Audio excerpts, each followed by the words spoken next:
Hello and welcome to my channel. So this is a new thing I'm doing. So today I'm going to be cutting a Christmas dress. So I'll go straight to the point and not waste your time. So the first thing I do is measure to see if this is the desired measurement I need. So to get desired measurement, I just added the largest part of the person's body, which is the bust. I added 2 to it, and that's how I got this folding. So now I'm marking out the person's back. The person's back is originally 15 divided into 2, that is 7.5. So after marking that out, I go ahead to mark my half length or shoulder to belly, whatever way you prefer to call it.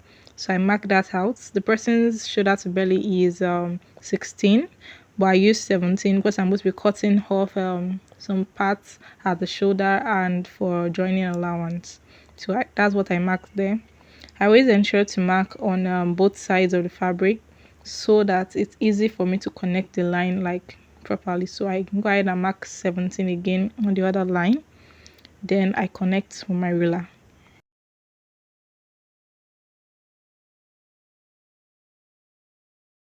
I still take time to pin as much as possible because this fabric I'm working with is very slippery, and that's why I had to hold it down with a iron. So this is me just connecting the lines I already made to form a straight line. So this is like the lowest point in the top I'm going to be making.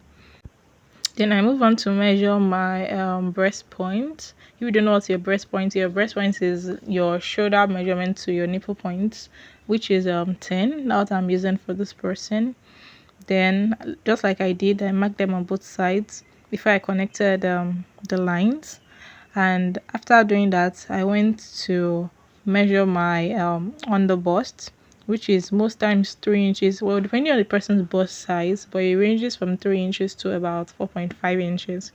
So I go ahead to do that. So that is the person's on the bust measurement. So that's what I'm marking now. I move on to mark the person's armhole. The armhole ranges from 8 to I think 10.5, depending on how wide the person's arm is. But this person is rather on the slim side, so I'm using 8.5 just to be on the safer side. So I marked from the shoulder point down to that point. That's where I got 8.5. Then I extend the line. Then I connect the dots from where I had measured my back down. I move to the neck area and I measure 3.5 on shoulder slope, and I measure 4 coming down. That's the depth of the neck I want. I don't want this neck to be too like down, so that was why I decided to use 4, and I connect the dots. It is not advisable to use your free hand to curve your material. It's always advisable to use a French curve. So yeah, I mark my bust measurement divided by 4 on my on the nipple to nipple point rather. Then I had 2 inches. By the time I was done with this measurement, you'll find out that I ended at the exact tip of the dress. Remember I said the bust was the largest part, and that was what I used to fold the material plus 2 inches. So now I move to the under bust place. I measure my round waist. I don't know how most tailors do it, but my round waist is so different from my waist measurement. So yeah, my round waist is 28 divided by 4, that's 7 plus 2 inches. Now the reason why I moved and made the exact same measurement on my half length line is because the person doesn't have stomach. But if the person has a belly, I used the belly measurement divided by 4, and I make that on the half length line instead of using the same measurement. So now that I have made the exact measurement and I've added 2 inches to both line, I connect them. Most time you can give it a curvy shape, but I decided to just connect the line straight just so I could have more materials to work with. But if you really want it to be a very fitted clothes without allowance and all, you can always shape it out. But I think I later did this later in the video, but let's continue with this. So I moved to my armhole section and I connected it. I made a little slight curve. Like I said before, it is always advisable to use a French curve instead of using your free hand. So now I fold my tape measurement into 2. The measurement I used, which was 8.5, I folded it into 2 to get the exact measurement So the middle point there, I go back and I measure it and mark it on the armhole length. That's for me to get the point where I'm going to start my princess dart from. So I mark that out. I had 1 inch, taking it out of the hammer.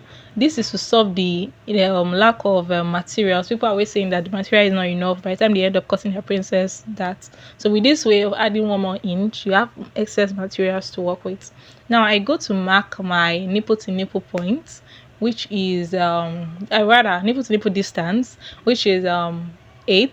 But I'm using 4.5 because of sewing allowance. So I mark 4.5 down, like down the old dress, and I connect the dots.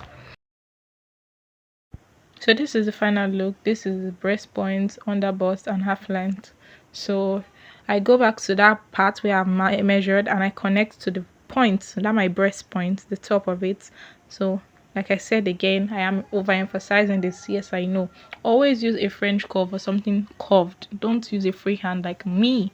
Do not do that. So I just straighten out the line so you guys can see clearly, and I proceed to extend the line to that point outside where I had marked 1 inch. So I extend it to that exact point. You're going to see how I curve it. Watch closely as I curve it to the armhole. So I take my time to take that point, make a very sharp curve, and I connect it back to the armhole that I've originally made.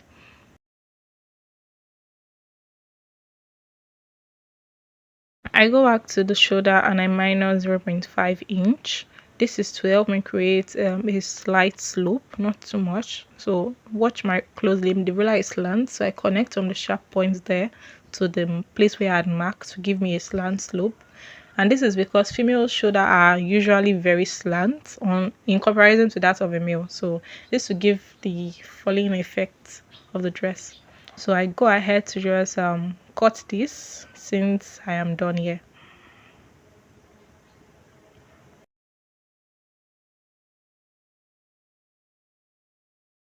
At this point, I go back to connect to those dots to give it a more shapy look and a more like symmetrical look. So I go back to adjust it, but note I am still doing all my cutting on the last line, not on the first line. So on the allowance line, that's where I'm doing it. So I go ahead to cut off the neck. Make sure you follow the lines you have made, and that's why your lines have to be straight, and if it's curved, make it very curved.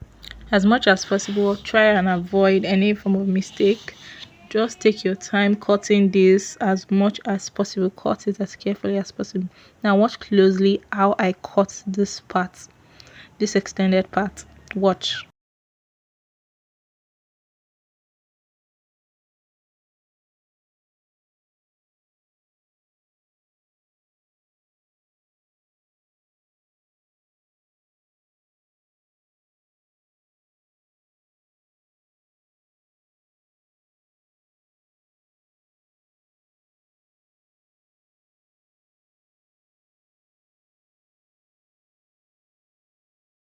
So I've successfully separated this piece from the main material. So now I'm just trimming off all the edges that needs to be cut. Note, and I repeat, note, I made a mistake while cutting this, and the mistake I made was I meant to take this exact piece and place it on the fabric instead of me separating it like already. So since the back isn't going to also be a princess that cut, I should have just placed this on the material instead of me just splitting it right up here.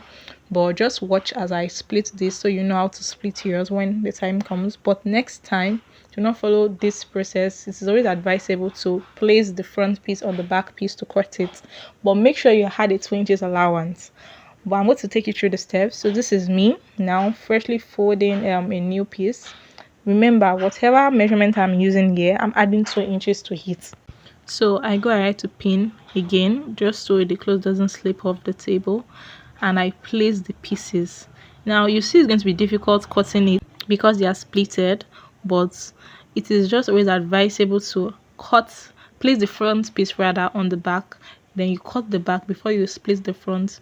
But I was still able to do this because I have been doing similar things for years, but it is always advisable to always place the front piece. And if you already make the mistake, don't worry about it. All you have to do is just take your pins and pin them down to the materials so that you do not make mistakes. So this is me just adjusting the fabric so that they are well laid together.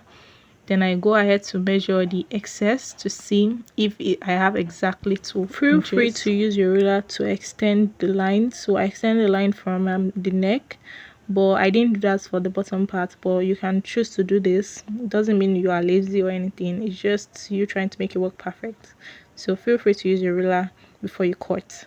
So I went ahead to just cut it out yet again, because I already made that mistake, and I already extended the part for the armhole and I don't want that at the back, so I had to like reshaping this.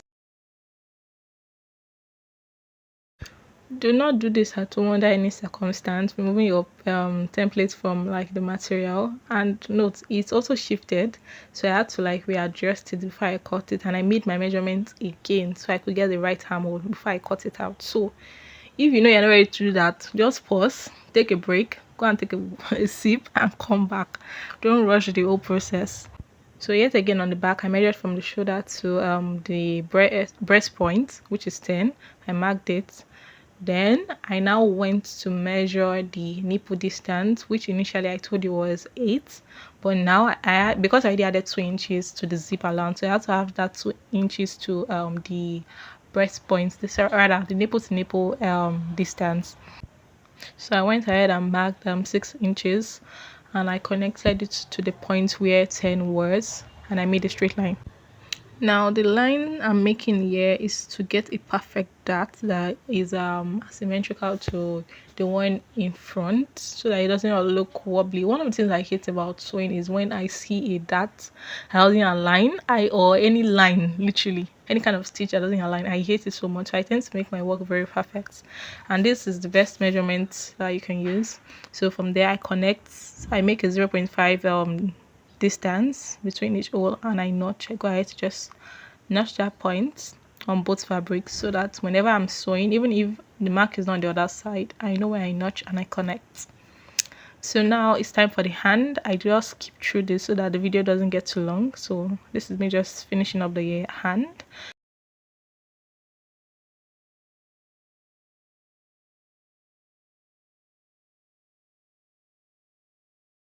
I did not mention I am managing this material. This is a piece of 5 yards materials, and I'm using to sew for 2 people who are very similar in size, so I had to really manage it.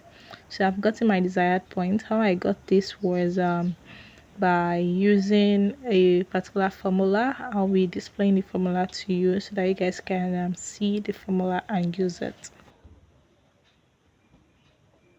So this is the formula I used, and this is what it means. So how means the answer, see this waist or circumference. Of course, you know what pi is, so that is the method in which you use it, and by the time you use it, you get the exact measurement, no need of allowance or anything. You get the exact waist measurement plus zip allowance.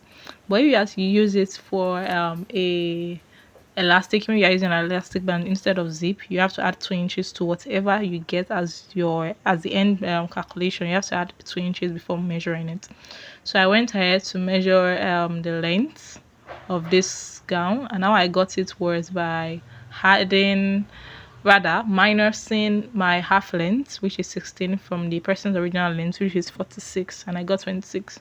So from the point where I marked up to this point where I'm cutting, I just marked 26 round. Feel free to move your clothes around in whatever way is convenient for you to cut, but make sure you have them pinned down so they don't shift away from each other.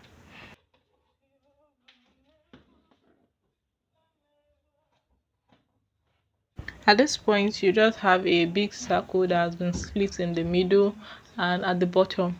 So you see that there are 2 parts that are folded, while the other ones are 4 in that are covered between each other. So you pick the one on top, and only the one on top. Yes, the one on top. I am repeating, the one on top. Don't cut both, the one on top. Out of the 2 sides, and you split it, you cut it down.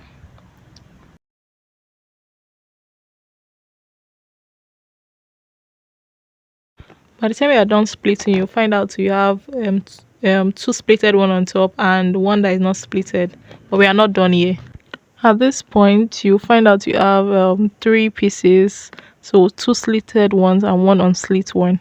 So if we're to be cutting a 360 skirt or a 360 like flowy flare, this is okay. But we are cutting a 180 degree, and because of this we have to turn the material, so the other part that is joined together, you go and cut everything completely. And on this side you will have 4 pieces. So on one side you have 2 slitted ones, and the other side you have 4. So now you pick the 2 on top, you pin them together. Those are going to be the back pieces, and on the bottom you have a very big flowy material. So, and by the time you measure this, you find out that it's the exact same measurement with your waist if you had done your calculations properly. Thank you very much for watching this video, and see you in another one. Bye.